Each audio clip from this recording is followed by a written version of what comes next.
Refleksi diri tentang pemikiran Ki Hajar Dewantara dalam pendidikan Indonesia. Disampaikan oleh Mirisa Anggriani, S.Pd. GIR, calon guru penggerak angkatan ke-10, Kabupaten Kapuas. Refleksi diri pemikiran Ki Hajar Dewantara dalam pendidikan Indonesia. Ki Hajar Dewantara KHD merupakan sosok penting dalam sejarah pendidikan Indonesia. Pemikirannya tentang pendidikan dan pengajaran yang tertuang dalam filosofi Tatwuri Handayani masih relevan hingga saat ini. Pemikiran KHD tentang pendidikan dan pengajaran.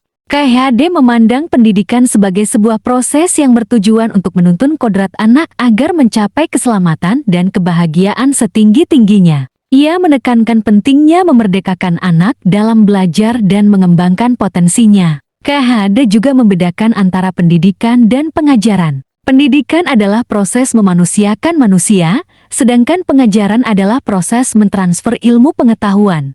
Relevansi pemikiran KHD dengan konteks pendidikan Indonesia.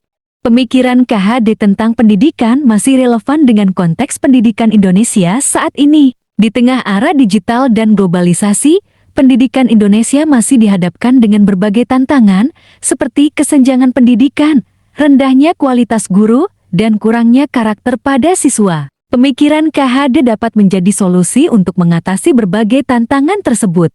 Penerapan pemikiran KHD di sekolah saya.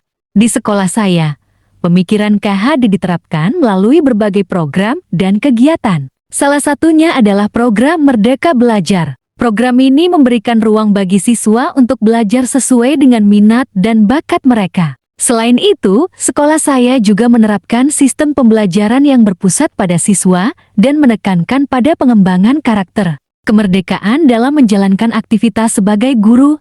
Sebagai guru, saya merasa memiliki kemerdekaan dalam menjalankan aktivitas sesuai dengan pemikiran KHD. Saya bebas untuk memilih metode pembelajaran yang kreatif dan inovatif, serta memberikan kebebasan belajar kepada siswa. Namun, saya juga menyadari bahwa masih ada beberapa kendala yang dihadapi guru dalam menerapkan pemikiran KHD secara utuh, seperti kurangnya sarana dan prasarana, serta beban administrasi yang berlebihan. Kesimpulan, pemikiran KHD tentang pendidikan dan pengajaran masih relevan dengan konteks pendidikan Indonesia saat ini. Penerapan pemikiran KHD dapat membantu mengatasi berbagai tantangan dalam pendidikan Indonesia. Sebagai guru, saya merasa memiliki kemerdekaan dalam menjalankan aktivitas sesuai dengan pemikiran KHD. Namun, masih ada beberapa kendala yang dihadapi guru dalam menerapkan pemikiran KHD secara utuh. Relevansi pemikiran KHD dengan konteks pendidikan Indonesia. Pemikiran KHD tentang pendidikan masih relevan dengan konteks pendidikan Indonesia saat ini. Di tengah era digital dan globalisasi, pendidikan Indonesia masih dihadapkan dengan berbagai tantangan, seperti kesenjangan pendidikan, rendahnya kualitas guru, dan kurangnya karakter pada siswa. Pemikiran KHD dapat menjadi solusi untuk mengatasi berbagai tantangan tersebut. Refleksi kritis. Meskipun pemikiran KHD masih relevan, perlu ada upaya untuk memperkuat implementasinya dalam pendidikan Indonesia. Hal ini dapat dilakukan dengan meningkatkan kualitas guru, menyediakan sarana dan prasarana yang memadai, dan mengurangi beban administrasi guru. Selain itu, perlu ada perubahan paradigma dalam pendidikan Indonesia, dari yang berpusat pada guru menjadi berpusat pada siswa.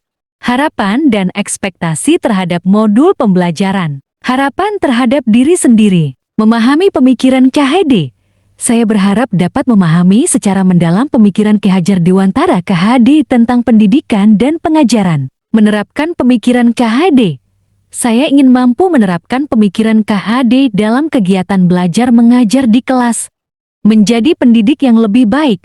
Saya ingin menjadi pendidik yang lebih inspiratif, kreatif, dan inovatif dalam proses pembelajaran. Mengembangkan karakter murid.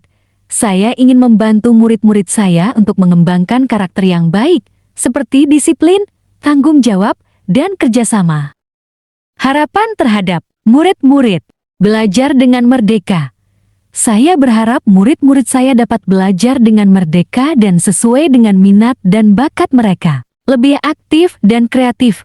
Saya ingin murid-murid saya menjadi lebih aktif dan kreatif dalam proses pembelajaran. Memiliki karakter yang baik.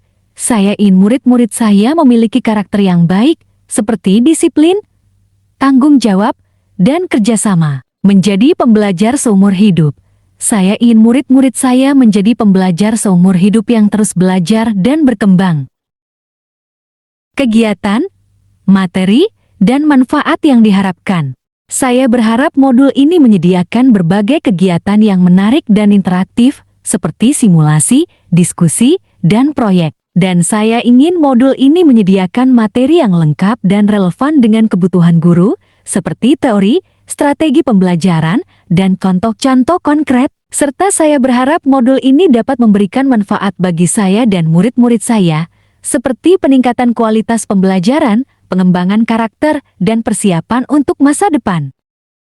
Saya sangat antusias untuk mempelajari modul ini dan berharap dapat meningkatkan kemampuan saya sebagai pendidik. Saya yakin bahwa modul ini dapat membantu saya dan murid-murid saya untuk mencapai tujuan pembelajaran yang diharapkan. Demikian refleksi kritis, harapan, dan ekspektasi saya.